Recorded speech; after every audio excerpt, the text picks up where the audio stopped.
Dermatitis. Dermatitis disebut juga eksema. Dermatitis adalah peradangan yang terjadi pada kulit.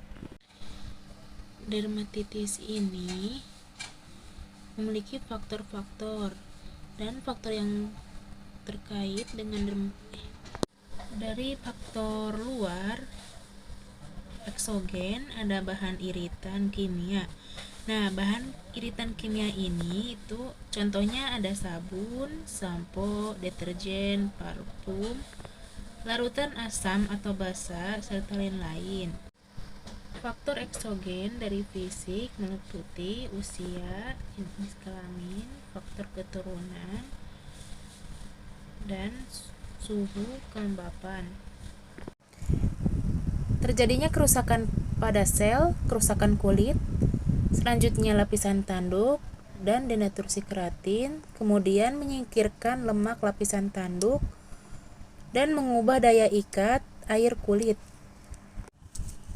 Nah, kalian tahu gak denaturasi keratin itu apa? Nah, denaturasi keratin itu hilangnya lapisan lemak pelepasan enzim lisosom, serta reaksi peradangan dapat timbul pasca kulit berkontak dengan zat kimia. Nah, setelah tadi kan sudah tahu denaturasi keratin itu apa, selanjutnya menyingkirkan lemak lapisan tanduk dan mengubah daya ikat air kulit.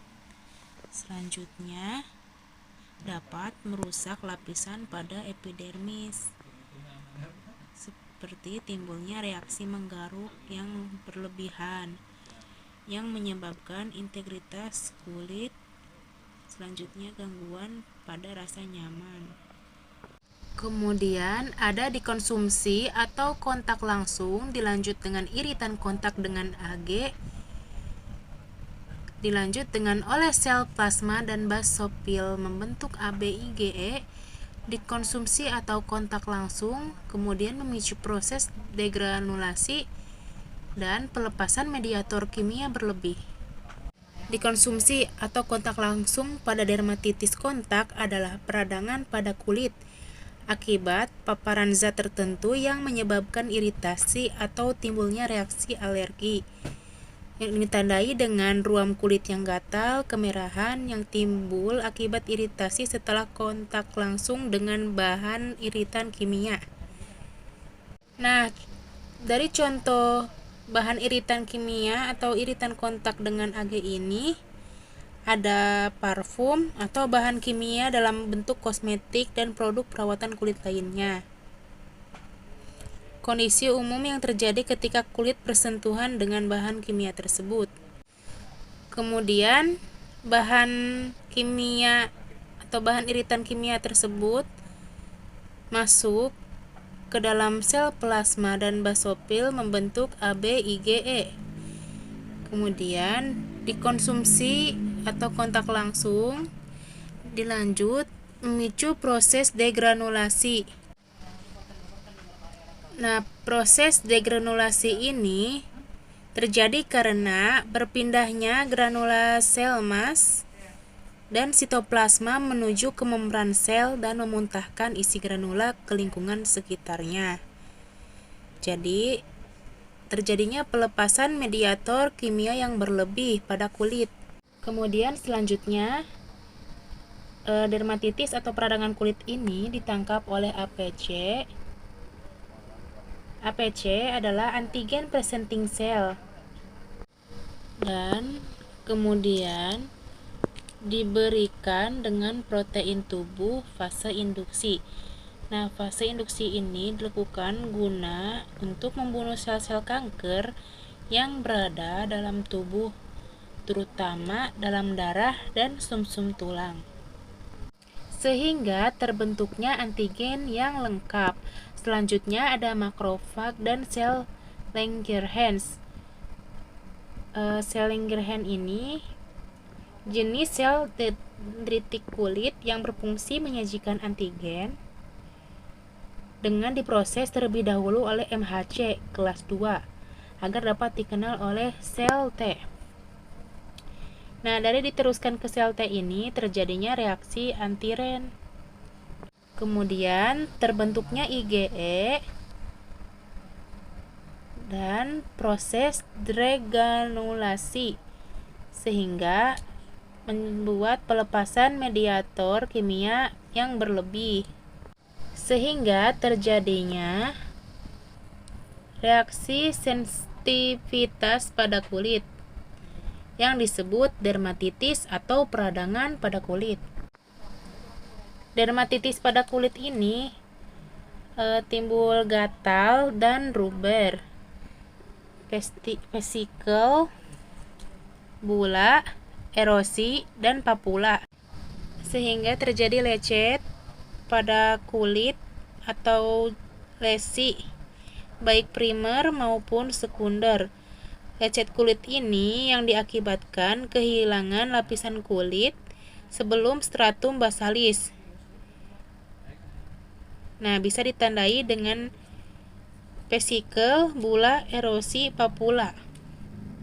Dermatitis atau peradangan pada kulit ini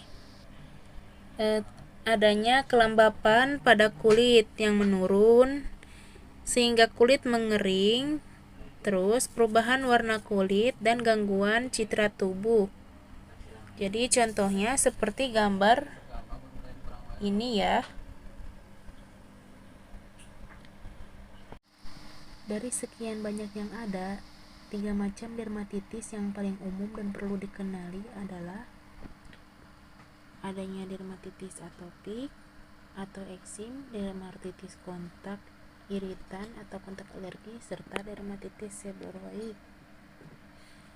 Dermatitis atopik adalah peradangan kulit biasanya muncul pada bagian tubuh seperti siku, bagian dalam belakang lutut, dan bagian depan leher. Kemudian tanda dan gejalanya rasa gatal yang parah, ruam yang berkerak dan berair jika tergores, bercak merah kasar pecah atau kulit bersisik. Selanjutnya ada dermatitis kontak, peradangan kulit yang muncul akibat kontak langsung antara kulit dengan zat yang menyebabkan reaksi alergi atau iritasi. Gejala penyakit ini biasanya hanya muncul pada area kulit yang terkena saja zat alergen. Gejalanya lepuhan berisi air, sensasi terbakar dan panas, kulit membekak. Dermatitis seborrheic ditandai dengan kulit seperti bercak bersisik yang memerah dan menyerupai ketombe. Biasanya menyerang pada bagian tubuh yang berminyak seperti wajah, kulit, kepala, dan lain-lain. Gejala dermatitisnya sisik putih seperti ketombe, sisik kuningan atau kerak pada kulit kepala, serta lain-lain. Pengobatan pada dermatitis ini penanganannya sih bisa bervariasi, misalnya krim dan salep untuk mengendalikan peradangan atau mengobati penyebab infeksi. Gejala utama pada dermatitis ini adanya ruam bengkak, kemerahan yang tampak sangat kering. Nah, ini contoh gambarnya. Terdampak biasanya terasa nyeri ketika disentuh serta dipenuhi lepuhan kecil yang dapat mengeluarkan cairan. Jadi, dermatitis itu penyakit kulit yang disebabkan oleh peradangan akibat kontak langsung dengan zat iritan. Jadi zat iritan ini mudah mengiritasi kulit atau alergen pemicu alergi lingkungan sekitar. Ini juga bisa dipengaruhi oleh faktor genetik ya. Gejala utamanya bisa terjadi